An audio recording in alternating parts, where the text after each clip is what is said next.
Hey guys, my name is Cami and welcome to this video. On this channel in general, I do mostly vlogs now, but I do have personal experience in this area. So I definitely want to share any helpful tips and information that I can. I am not a health professional. I have a couple of other videos on my channel surrounding pregnancy and PPROM, miscarriage, things along that nature. So if you're interested in any of the other videos that I have done, they are there for you. I do think that I could help someone. I did a post about this on my Instagram, and I want to follow up with that post on YouTube because you just never know where someone's gonna go to look for help, to look for answers. I'm gonna tell you about my miscarriage. It has been quite some time since I've gone through this, and I'm healed enough to talk about it in a way that I think that you would learn from it, and maybe I won't cry during the video. I do have some footage from going to the hospital, so I'm gonna try to insert that whenever I feel like it's appropriate in the video. We'll see how the video gets edited. This is my story. I had been having symptoms, and the symptom was I just felt like bloated, but I knew my cycle wasn't supposed to be starting. My cycle usually comes pretty quick. There's not that many days in between my cycle. Like my cycle could come at 21 days. And I had this major headache that was like lasting for days. Whenever I thought that I was pregnant, I straight away bought pregnancy tests, and I went with the Clearblue digital. Clearblue digital, I just needed something to say pregnant or not pregnant. And that is the one that I went for. I bought those. I ended up taking 2, and it said that I was pregnant, which I already knew. And I just was in amazement because I'd never taken a pregnancy test before. It was like my first time taking a pregnancy test. I was pregnant. It was very early. I was about 4 weeks pregnant because it had already been like 21 days since my last cycle. I knew that it was very early. It was a lot. And I ended up showing my husband the pregnancy tests, and both of us knew enough to where we decided, you know, let's not share with friends and family for a couple of weeks. Let's go to my first OB appointment and see what they say and just work from there. We're not in our 20s, we're, you know, in our 30s, husband's in his 40s. So we both were cautious. We thought, okay, let's just go ahead and get to the OB. And to be honest with you, at this time, I did not have an OB. I didn't have an OB. And I called a couple of doctors because we did have insurance. They said they wouldn't be able to see me until 8 weeks. I thought, oh, no way. No way am I going to be able to wait 8 weeks to get an ultrasound, to see a picture, to hear a heartbeat, to know the sex of the baby. I want to know everything right now. That is how much I didn't know about the birth process. I thought I could know the sex of the baby. I didn't know much of anything at all at this point. And so I ended up going to you hear what you hear. I just decided to go to the clinic. It wasn't far away from my house, and I thought, well, I'm not going to let them do anything incredibly invasive. I just want someone to talk to. I need more information, like now. So I did go to the clinic. There was no long wait or anything like that. I did have insurance, which probably helped. And they did I had to pee in a cup. They did the stick pregnancy and confirmed that I was pregnant. Well, double confirmed, like the stick pregnancy confirmation that I was pregnant. And one of the providers there, I think she was a nurse. She started talking to me about nutrition right away. I thought, oh, that's great. Like, what should I eat? I don't know what to eat when I'm pregnant. She just gave me like healthy, balanced nutrition information. And she said that I would need to come back again in a couple weeks to follow up.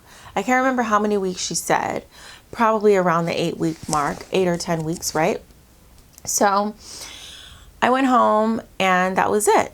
So a couple of days pass, and then I think it was the day of a basketball game. I remember my husband was going to go to a basketball game after work. So my husband leaves for work. I'm doing things around the house. I go to the restroom and I notice that I have some blood drops. And I thought, well, what is that? Is this normal? I had no idea what this could be, but I had some blood drops. I thought, oh, I looked it up on my phone, as people do, and I read that this could be like implantation bleeding, where the egg is fertilized and a little bit of blood occurs because of implantation. And it was a little bit of blood. So I thought, oh, it's just implantation bleeding. And I read like through multiple sources that that is probably what it was. So I put on a panty liner, a small panty liner, and that was it. So I think I went somewhere. I came back home and I wanted to double check because I had totally forgotten that this had happened. So I wanted to double check. I went to the restroom and then I needed another panty liner. And this was about an hour later. I thought, okay, I'm putting on another one. Maybe I should get help. Like, the clinic that I went to is not far. I should probably go back. I should go back, because by the time I thought I should go back, I was on like my third panty liner for the day, and it had only been a couple of hours. I called my husband and I told him what was happening, and he was at work, so he's like, you know, preoccupied with what he was doing. So I just made him aware, and then I let him go back to work. And on my own, I decided to go back to the clinic because I knew I had just been there. It was easy to get seen. It wasn't, you know, an OB that was telling me to wait weeks and weeks and weeks. It didn't even occur to me that I should go any other place. So I went to the clinic. So I go to the clinic. By this time, it was about 4 o'clock in the afternoon. I remember because they were wrapping up, and I think it was a Friday.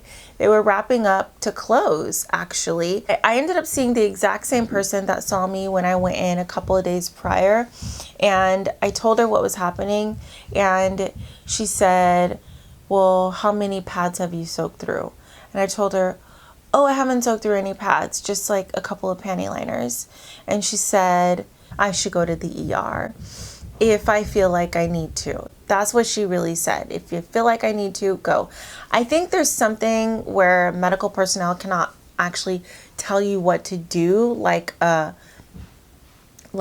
command, but they can always recommend, you know, to the best of their ability. So the way she phrased it was, if I need to go to the ER, I should go to the ER. I thought, she didn't say anything else. She didn't really recommend any other option. She didn't say, call my OB. She didn't say, go to my primary care physician, my PCP. She didn't say, talk to anyone else. She said, go to the hospital, and go to the part of the hospital where it's an emergency. And I was like, really taken aback. My eyes got big. My body moved. It was like the wind had been knocked out of me, because I thought, you know, it's panty liner amount of blood. Why is she saying the ER? And I have not been to the ER like ever. Are you kidding? I've had, you know, I was a premature baby, but I've never been to the ER. I've never broken a bone. Nothing has ever happened to me that I've had to go to the emergency room. I thought, she's really overdoing it. I thought, she might be being extreme. She's a provider, a medical personnel. She might be being extreme. They're about to close. And just in case anything is really happening to me that we need to pay attention to, at least, you know, at the ER, they would be able to help me, because it is the hospital after all. But I thought, that's a lot. I'm sorry if you hear stuff going on. I have family over and they're sort of loud. But she was really, really nice. I thought, okay. So I went home, and I had been feeling crampy a little bit, like all day. But to be honest with you, and this is a story for maybe another video if you guys want it, or if you're interested, it might be linked down below. I have heavy periods anyway. I have always dealt with major pain during my period. Major pain. Doubled over. Heating pads almost don't even work because I need one in the front, in the back. My head hurts like crazy. My periods are atrocious, and this was like easy to handle for my body. The pain level was like -1, but I could feel that I was cramping all day. But I knew that with blood, I should probably go see someone. Yeah, I think it was Friday because I thought, oh gosh, it's the weekend. If I go to the ER on a Friday, it could get pretty busy on a Friday. People party on Fridays. People get hurt at parties and need to go to the ER. I thought, oh gosh, I don't want to do that. It just seems so extreme to me. I don't want to go. It felt like a major inconvenience that I needed support for. With as little information that I knew about pregnancy, I thought, okay. So I'd already used 5 combination of panty liners and pads for the day. This pad right here is not soaked, but I'm bleeding and I'm pregnant. So by about 5:30, I called my husband. I knew he was going to be going to the game. I told him, you know, I've been bleeding all day. I really need to go to the ER. And I wasn't panicking. I still didn't even want to go. But I needed to go. I had to go. I didn't see that the blood was going to stop. So I called my husband and I asked him to come with me. So he comes home and we end up going. I had no idea what was about to happen to me and how long I would be in the hospital. We went to the nearest ER that I could think of where I felt comfortable. I'm in Los Angeles. I grew up on the West Side. We went to a West Side hospital, and so it began. I checked in around 6.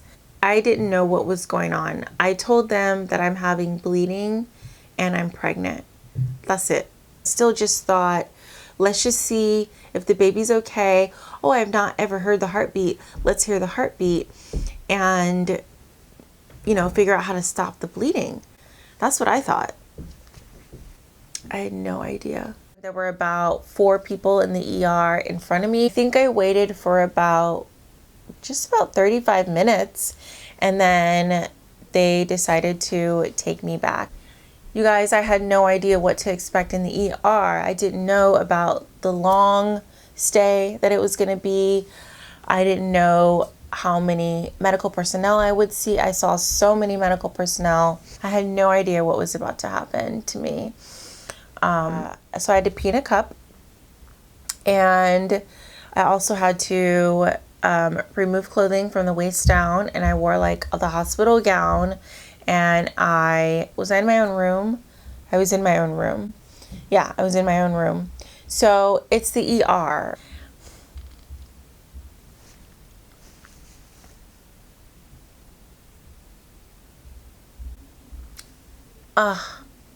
My husband was able to come back with me. This was during the pandemic, but my husband was able to come back with me. I just couldn't believe I was there. Like, I just really couldn't believe it. Laying on the hospital bed, no pants on, a hospital gown. Yeah. So the doctors came into the room after I'd given the initial urine sample. They told me they needed to check my HCG levels, and that they would also, in addition to needing a urine sample, they would need blood. So I was going to have to get blood drawn. And you guys, when I tell you, I just never want my blood drawn. I never want my blood drawn. I hate it. It's painful. It's uncomfortable. I don't like needles. Sometimes I can't find my vein. It's just, so then I end up getting poked like 4 and 5 times. I have small veins. Like, I still have scars. Like, I was a premature baby. I still have scars, like needle scars from having my blood drawn and everything, and the IV and everything, more than once while I was there as a premature baby. Like, I'm not saying I remember it and that I'm traumatized by it, but I just maybe I didn't like it then and I was moving around and they had to do it multiple times. I don't know, but I just hate having my blood drawn because I feel like only 30% of the people who do it actually care if you're in pain or not. And the others just stick you, go, hold you down. It's just like the whole experience. I just don't like it. I really hated having my blood drawn. So I'm in the room, no pants on. It took about another hour for someone to come and draw my blood. It took so long. But little did I know that one little hour would be like a second compared to everything else that we were going to do that night. So they draw my blood and they check my HCG levels. HCG levels are the hormone that, you know, it tells you if you're pregnant, measured to tell you if your fetus is growing, if you are still pregnant or not. They use that as an indicator. It took forever for them to come and tell me my results, my HCG levels. It probably took about another 45 minutes. The thing is, I don't know whatever else is going on in the hospital. Maybe we're short-staffed. I'm saying we, like I lived there. So that's another video. I don't remember what the HCG level was. I was definitely at least a month pregnant and my HCG levels were there. So they confirmed that I was pregnant. And so then after that, they told me that they're gonna need to do, that they would like to do an intravaginal exam. At this point, I'm just thinking, okay, let's do it. But I didn't really imagine that it was intravaginal. They were gonna have to put something in my body vaginally to further investigate what was going on with me. So, at this point, I still didn't even know what was going on with me. Now, this was going to be my very first ultrasound ever being pregnant. My very first one ever. And yeah, even when he came into the room, I didn't even know that that's what he was about to do. They didn't even tell me what was going to be happening until he came in and he said, I'm the one that's going to be doing your intravaginal exam. And I didn't really think anything of it at the time, until I saw the female standing there and I thought, oh, because she didn't do anything the entire time except stand and watch. And I thought, it doesn't really look like she's learning what he's doing, like she's shadowing him. She's there for my comfort, I think. Yeah, I didn't even realize that it was like a thing when a male examines a female, but I guess, yeah, it is a thing and it should be a thing. They want to make sure that I'm comfortable and protect themselves too. The man was going to do my intravaginal ultrasound. I'm bleeding. I think this is why they wanted to do the intravaginal ultrasound, which means they would have to put the camera inside intravaginally to see what's going on and see if we can get a heartbeat, if we can see the fetal mass and things like that. So I'm laying on the medical bed. I lift up my hips and then I realize, oh shoot, this guy is about to, you know, look, see, do something. I'm not wearing any underwear. I'm not wearing any pants. No wonder she's here. Okay. My husband was also in the room at the time. So there were a total of 4 of us in this very small space doing this exam together.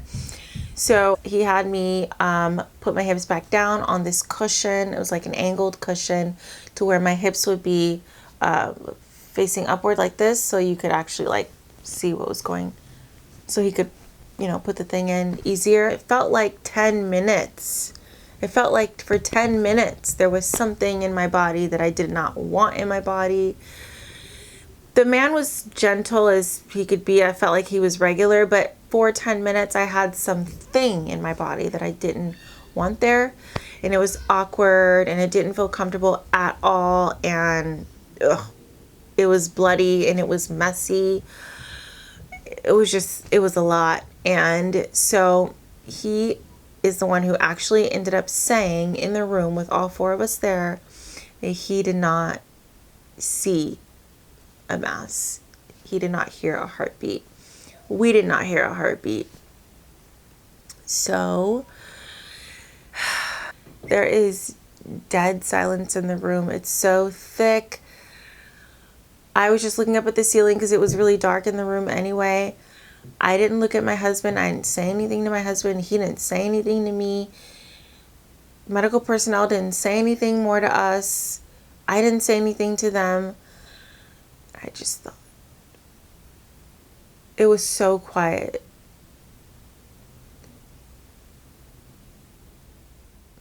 was so quiet. But we had checked my HCG levels, and my HCG levels indicated that I was pregnant. I'm still bleeding. I'm laying on the bed. I thought, what? Are we going to be okay? Am I going to be okay? Like, what's going on? Someone tell me what this means for me. Like, what does it mean? What do you mean you don't see anything? But the medical personnel left the room, and my husband and I think we barely said anything to each other. Of course, we made eye contact, but we didn't know what to say because we still didn't really know what to think. We didn't have any answers, and I just wanted to go to sleep. At this point, I wanted to go home. I had a vaginal exam, which I was not expecting. I had a thing inside of me for like 10 minutes, which I was not expecting. They already drew my blood. I was so mentally exhausted. I didn't even know what questions to ask. Honestly, about an hour and a half go by. It was almost 11 at night. And they come in and they tell me that they want to do another intravaginal exam. I was so done. I did not want to do it. I just wanted to go home. I want to go home. I just want to go home. But they persuaded me that this was best for me, that they thought that I needed further looking around. Okay. So they wheeled me over there. And when I got there, this was another room where a woman would do like another vaginal exam. I cannot believe I'm blanking out on the name of this exam right now because it's so important. And yeah, so she did the exam. It almost seemed like the same as the other exam. Intravaginally, I had to lay on the bed. She put lots of lubrication on my stomach. So she did an exam where she was looking at lots of different areas: the top, the side, the bottom of my stomach, the center of my stomach, on my belly button, near my pelvis, near my other pelvis, near my, she did an exam everywhere on top of my stomach, everywhere she could, pressing down a little bit. It hurt a little bit. And then she told me she had to go intravaginally, just like the other person had done, and do another exam. I thought, wow, okay. Yeah, I mean, I have insurance. I don't go to the doctor much. Like, let me know what's going on. She made me feel really, really comfortable. I trusted whatever she was going to do. But then the nature of her work, I just did not know what I was in for. She sticks the camera inside. She says, hold on a second. She lets go. And she goes to another station in the room, looks at something. I'm so uncomfortable at this time. She did whatever she was going to do. And for about 2 minutes too long, I just couldn't take it. I was like, are we done with this? Can we take this out? And she said, oh, just a second. And it was just like, I thought it was just like a bloody, messy scene down there because I just had this thing in there, half in, half hanging out, the camera. And she told me, you have fibroids. I was like, okay, what are those? And she told me that I had more than one. And I thought, okay. But that was the gist of it. I was so fatigued mentally, emotionally. I didn't even know what to ask to follow up with this, about how this would affect the pregnancy, how it was affecting me, how it was going to affect the baby, why they're even looking for this right now. Where's the baby's heartbeat? Why aren't you looking for the baby? You know, that's what I was thinking, but not much else. I wasn't really thinking much else, you guys. I just was not prepared to go to the doctor. I was not prepared to be at the ER. I didn't know what questions to ask. There's this new information. Supposedly I'm pregnant. Another person said that I might not be pregnant. And this woman tells me I have fibroids, like more than one. So by the time she finishes her exam, I was ready to just go to sleep. I really wanted to go home so badly. I knew that straight away after her exam, if I just left the hospital, just hands up, I'm ready to go home. I don't want to do this anymore. I don't want to deal with this anymore. I knew that when I got home, if I was still bleeding, I wouldn't know what to do. So I told myself, okay, let's get the results of whatever she's doing and take it from there. Like, I didn't even know what to ask about fibroids. That is, to this day, to be honest with you, it still makes me a little upset that I had never heard about fibroids before this day. I just can't believe no one ever said the word to me. I just can't believe it. I'm just still to this day. It's one of the reasons I'm making this video, hoping that I can help you if you're, searching for something along these lines, being pregnant, just, I hope my video pops up. Being pregnant, boom, I just want to be able to help because I remember feeling very, very angry that I never heard about fibroids. She couldn't give me exact answers. I remember I did ask her, do you see a baby? Do you see a heartbeat? She said she can't tell me anything. She can't tell me anything. But she did tell me that I have fibroids. So with that information, I was wheelchaired back to the ER to my room where I waited, and I was told that I could get dressed then, just put on my pants and stuff, and the doctor is gonna come and give me, some more answers. And that I would need to come back on Sunday, which was like, 72 hours later to get, or 48 hours, I can't remember which one, but the main thing is to give me like complete managed care, that I would need to come back on Sunday to have my blood drawn again so that they could check to see my HCG level. And she explained that here I meant to say if my HCG levels were rising, it meant that I was still pregnant and there was a fetus somewhere still in my body, but not where it's supposed to be, which could be really, really dangerous. But then she also explained if they're lowering, what that meant too. And if they were lowering, that I am experiencing a miscarriage because my body would be producing less of the hormone.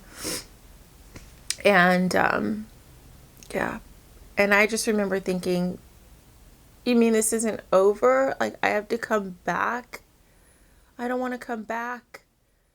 After she told me that I have fibroids, that was mostly it for my stay. There were no other answers. We would just have to check my HCG levels. So I did that. I went home and I just had cramping and more bleeding. It was just like a period for like the next day, all Saturday. They told me if, I have any tissue other than blood come out, just bring it to the hospital. And that was it. I just went home. He was still the only person. I didn't call anyone to say, hey, I'm going to the hospital, I'm going to the ER. It didn't even occur to me because this is just something that is not discussed in any of my groups, family, friends, or anything. Now, they didn't give me any pills or anything to take. I didn't have to take anything vaginally, orally, or anything like that. I didn't have to eat anything. Saturday night, I had cramps that I could feel as time went by. They became more crampy, more painful. It was like early evening Saturday, I guess around 4 or 5. I went to the restroom to change my pad, and in my pee, I felt like it. I have worn tampons before. I don't wear them today. I have not worn them for years. I don't like them anymore. Not that I even liked them whenever I was using them, but it felt like I was pulling a tampon out. A mass fell into the toilet, and I looked at it and I immediately started crying my eyes out. That was the first time that I cried during this entire experience. I was just like, what is that? I remember telling Delvin, what is that? What is that? And obviously there's just like one or two answers. It's just like, you know, mass from inside my body, or it's the fetus, you know what I mean? For somehow we ended up, I don't even want to explain how we got it to the hospital. I just don't even want to talk about that.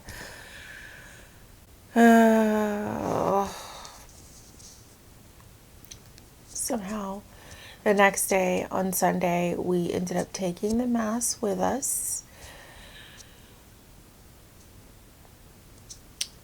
and giving it to the hospital. I didn't even ask what they were going to do. I didn't ask what tests they were going to run on the mass. To this day, I don't even know what happened to the mass. I don't know.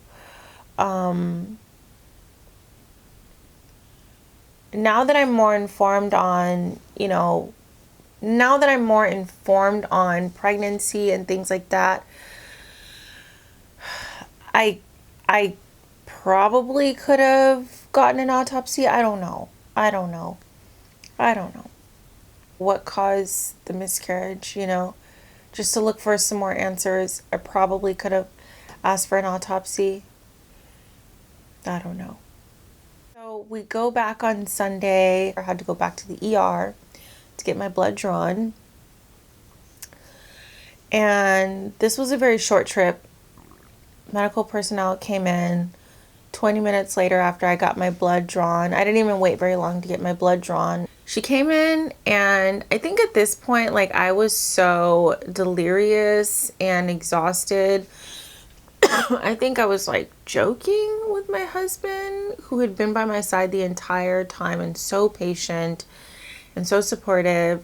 I remember like laughing about something with him in the room. We were talking about something completely different than the reason I was there. You know, as you do in your marriage, like, you know, for anyone looking on the outside into the marriage, I see why they really can't say anything, because they don't know what's going on. And in this serious moment, he and I had something else to talk about. That's what you do in marriage. It's why marriage is such a blessing, you know, to lighten the load, you know, and someone to be there for you and talk about something else, you know, with during, you know, times when you really need it. So anyway, and I saw the look on her face, and she just looked so sad. She looked so sad.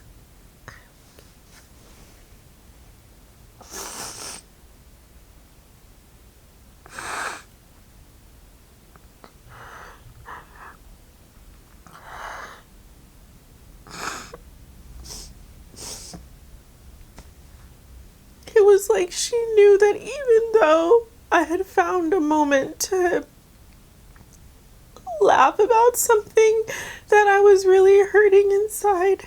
I'm sorry.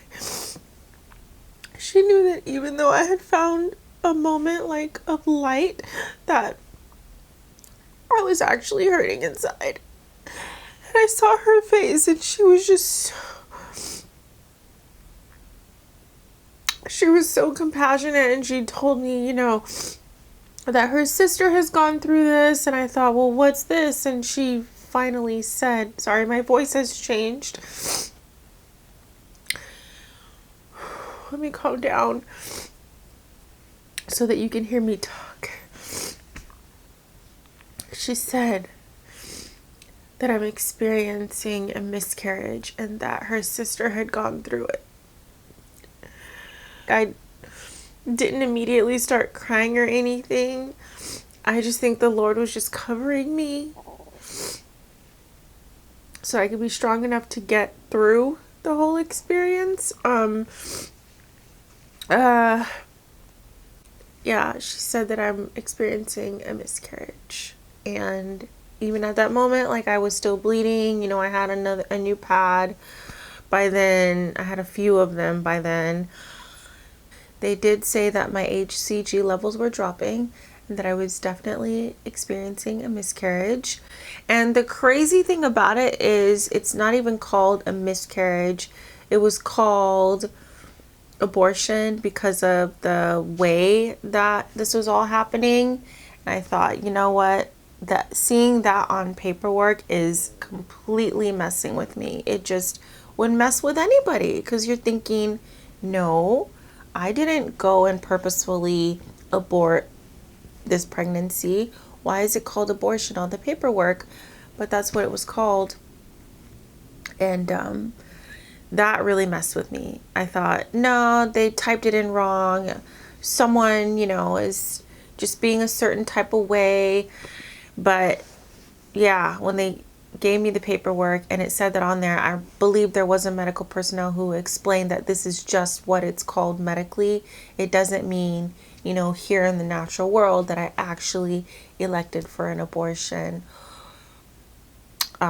You know, what the layman person would call an abortion. But yeah, so I had to go home with that paperwork that said that I made that choice when I didn't make that choice or whatever. That was how I spent Sunday, realizing like my pregnancy was slowly over. I ended up taking her advice and then seeing the doctor that she referred me to. So she found in my paperwork that I didn't have an OB.